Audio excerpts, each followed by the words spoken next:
Lithium से लेकर के नियॉन तक जितने भी एलिमेंट्स हैं उन सबको लिया है। ये बात समझ में आ रही है? तो आइए जरा इन एलिमेंट्स को देखे लेते हैं। जब भी आपके सामने ऐसे एलिमेंट्स आ जाएं और उनका ऑर्डर आपको फाइंड आउट करना है, सबसे पहले उनके इलेक्ट्रॉनिक कॉन्फ़िगरेशन पे फोकस करें। वो इलेक्ट्रॉनिक कॉन्फ़िगरेशन लिखें जहां से आपको इलेक्ट्रॉन निकालना है। तो यहां पे इलेक्ट्रॉन कहां से निकालना है बेटा? लिथियम से, यानी कि 2s1। बेरिलियम में इलेक्ट्रॉन कहां से निकालना है? 2s2। बोरोन में 2p1, कार्बन में 2p2, नाइट्रोजन में 2p3, ऑक्सीजन में 2p4, फ्लोरीन में 2p5 और नियॉन में 2p6। ये बात फिक्स। अब बेटा बहुत ध्यान से देखिएगा, 2 मिनट के लिए कॉपी पेन सब साइड में कर दीजिएगा, सिर्फ मेरे को 2 मिनट के लिए सुनिएगा, ठीक है ना? चलिए, सबसे पहले बात आती है बेटा कि आयनाइजेशन एनर्जी सबसे ज्यादा किसकी होगी? सबसे ज्यादा किसकी होगी भाई? जल्दी से देखिए, सबसे ज्यादा किसकी होगी? नियॉन की होगी। क्योंकि नियॉन कैसा है? Neon just like a king. क्या मतलब? इसका electronic configuration 2s2 2s2 2p6 होता है, यानी कि इसका सब शेल ही नहीं, पूरा का पूरा शेल भरा हुआ है। तो जब पूरा का पूरा शेल भरा हुआ है तो it just like a king, और इससे इलेक्ट्रॉन निकालना मुश्किल ही नहीं, नामुमकिन हो जाता है। क्या नामुमकिन भी नहीं होता, लेकिन बहुत मुश्किल हो जाता है। तो नियॉन की आयनाइजेशन एनर्जी जो होगी वो क्या होगी बेटा? सबसे ज्यादा होती है। पॉइंट नंबर 1 हमारा क्लियर हो गया। आगे बढ़ते हैं। नियॉन के बाद बात आती है बेटा किसकी? फ्लोरीन की। फ्लोरीन मैंगो पीपल है, ऑक्सीजन मैंगो पीपल है और 2p3 नाइट्रोजन मिनिस्टर है। तो बात आती है कि अब इन सब में किसकी आयनाइजेशन एनर्जी ज्यादा होगी? तो ऐसा लगता है कि भाई ये हाफ फील्ड है, इसकी आयनाइजेशन एनर्जी ज्यादा होनी चाहिए। नहीं, सुनो पूरी बात। नियॉन के बाद आता है लाला फ्लोरीन। लॉजिक दिया जाता है कि भाई फ्लोरीन जेड फैक्ट बहुत हाई है। फ्लोरीन का जेड फैक्ट नाइट्रोजन से भी ज्यादा है, फ्लोरीन का जेड फैक्ट ऑक्सीजन से भी ज्यादा है। तो नाइट्रोजन अपने इलेक्ट्रॉनिक कॉन्फ़िगरेशन के चलते फ्लोरीन को पीछे नहीं छोड़ पाता है, क्योंकि फ्लोरीन का जेड फैक्ट बहुत हाई है। यह बात समझ में आई है? तो नियॉन के बाद किसका नंबर आता है आयनाइजेशन एनर्जी के मामले में? फ्लोरीन का। अब बात आती है कि भाई नाइट्रोजन और ऑक्सीजन में कौन आगे होगा?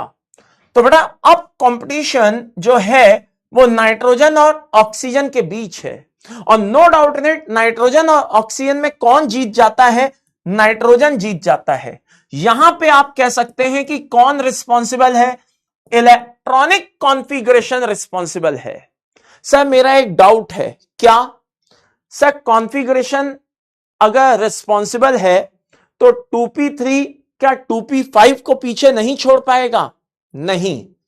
जो मिनिस्टर है, यानी कि जो हाफ फील्ड है, वो केवल अपने पास वाले को ही सुपरसीड कर पाता है। जब वो फ्लोरीन की तरफ देखता है कि तू भी पीछे चल, तो फ्लोरीन कहता है भाई साहब जेड इफेक्ट नाम की भी कोई चीज होती है या नहीं होती है? तो फिर होता क्या है कि जो इलेक्ट्रॉनिक कॉन्फ़िगरेशन है, जो कि एक तरह से कैसा है बेटा? हाफ फील्ड है, वो केवल अपने पड़ोसी को ही पीछे छोड़ पाता है, वो हर एक को पीछे नहीं छोड़ सकता। तो फ्लोरीन अपने जेड इफेक्ट के चलते आगे है, और नाइट्रोजन कॉन्फ़िगरेशन के चलते केवल ऑक्सीजन से आगे है। आई रिपीट, केवल ऑक्सीजन से आगे है। आगे बढ़ते हैं। कायदे से नाइट्रोजन के बाद कौन आना चाहिए? ऑक्सीजन आता है। अब बात आती है, हमारे सामने 3 बंदे हैं, एक बेरिलियम है, एक बोरोन है, एक कार्बन है। कोई मुझे बताएगा बेरिलियम को आप किस कैटेगरी में रखोगे? ये 2s2 और 2p0 है, तो आप इसको किस कैटेगरी में रखोगे? किंग मानोगे, मिनिस्टर मानोगे, या मैंगो पीपल मानोगे? जल्दी से बताओ, बेरिलियम को आप क्या मानोगे? बेरिलियम को आप क्या मानोगे? किंग, मिनिस्टर या मैंगो पीपल? जल्दी से बताओ।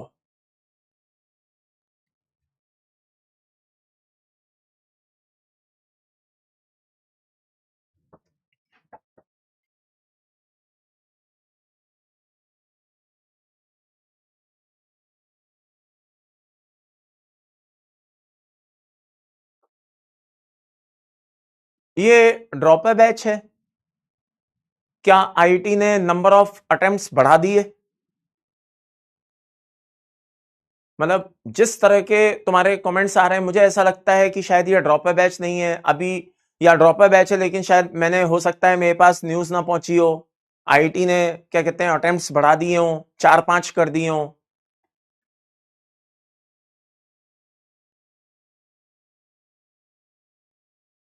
गजब है यार, गजब है भाई। कल ही बता करके चुका हूं कि ये पूरा का पूरा जो शेल है ये भरा हुआ नहीं है, इसमें जो सब शेल है वो खाली पड़ा हुआ है। तो 2s2 जो है वो एक मिनिस्टर की तरह काम करेगा, ना कि किंग की तरह काम करेगा। कल ही कितना अच्छे से बता के चुका हूं, उठाओ कॉपी, खोलो कॉपी और देखो, कल ही बता करके चुका हूं।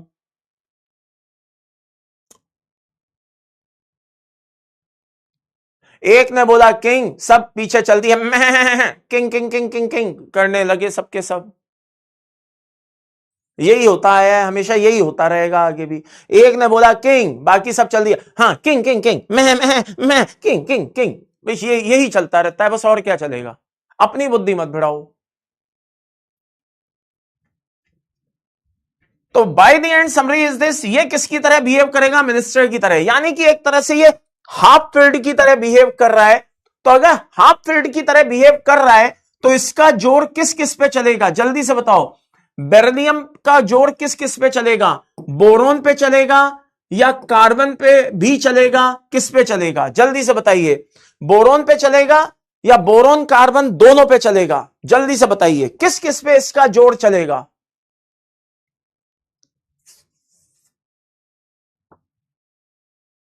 Very good very good very good, केवल बोरोन पे चलेगा। हाफ फील्ड है, उसका कंपटीशन केवल अपने पड़ोसी से है, उसका कंपटीशन केवल और केवल अपने पड़ोसी से है। तो यहां पे ऑक्सीजन के बाद किसका नंबर लग जाएगा? कार्बन का, अपने जेड इफेक्ट के चलते। किसके चलते? अपने जेड इफेक्ट के चलते। एंड देन इसके बाद नंबर लगेगा बेरिलियम का, और देन इसके बाद नंबर लगेगा किसका? बोरोन का। जस्ट लाइक किसकी वजह से?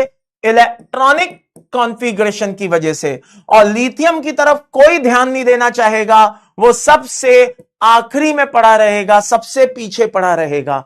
तो ऑर्डर ऑफ आयनाइजेशन एनर्जी मैंने हर एक का रीजन बता दिया है। नियॉन अपने कॉन्फ़िगरेशन के चलते सबसे आगे है, क्योंकि वो अपने आप को किंग मान करके चल रहा है, क्योंकि वो पूरी तरह से भरा हुआ है। उसका 2s2 भरा हुआ है, 2p6 भरा हुआ है, पूरी तरह से फुली फिल्ड है। देन फ्लोरीन अपने जेड इफेक्ट के चलते आगे है। नाइट्रोजन ऑक्सीजन में कॉन्फ़िगरेशन भारी पड़ गया, क्योंकि नाइट्रोजन मिनिस्टर की तरह बिहेव कर रहा है। देन इसके बाद बेटा क्या कहते हैं, कार्बन अपने जेड इफेक्ट के चलते आगे है। बेरिलियम बोरोन में बेरिलियम अपने कॉन्फ़िगरेशन के चलते आगे है।